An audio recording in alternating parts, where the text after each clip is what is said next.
আসন্ন ত্রয়োদশ জাতীয় সংসদ নির্বাচনকে সামনে রেখে বাংলাদেশ জাতীয়তাবাদী দল বিএনপি তাদের ২৩৭টি সংসদীয় আসনে সম্ভাব্য প্রার্থীর তালিকা ঘোষণা করেছেন। তবে তালিকায় দলটির আলোচিত নেত্রী রুমিন ফারহানার নাম দেখা যায়নি।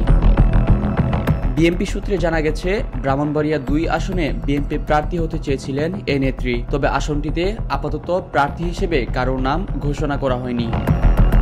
সোমবার সন্ধ্যায় গুলশানে বিএনপি চেয়ারপারসনের রাজনৈতিক কার্যালয়ে দলের মহাসচিব মির্জা ফখরুল ইসলাম আলমগীর সম্ভাব্য প্রার্থী তালিকা প্রকাশ করেন।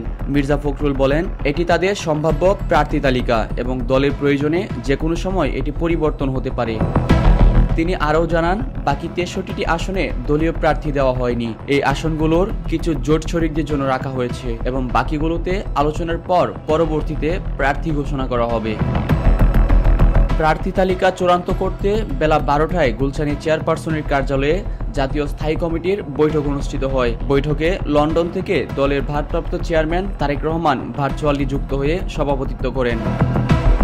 টানা ৩.৫ ঘন্টা বৈঠকের পর সংবাদ সম্মেলনে আসেন বিএনপি মহাসচিব। প্রার্থীদের তালিকা প্রকাশের আগে বিএনপি মহাসচিব মির্জা ফখরুল ইসলাম আলমগীর বলেন, আমরা ২৩৭ আসনে সম্ভাব্য প্রার্থীর নাম ঘোষণা করলাম। এরপর আমাদের সঙ্গে যারা যুগপৎ আন্দোলন করছেন সেই সমস্ত দলের সঙ্গে কথা বলে যে সমস্ত আসন আমরা ঘোষণা করিনি তারা সেই আসনে আসতে পারেন, অথবা আমাদের আসনও আমরা পরিবর্তন করতে পারি।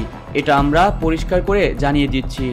একই সঙ্গে আমরা বলতে চাই, এটা আমাদের সম্ভাব্য ও উপযুক্ত প্রার্থীর তালিকা।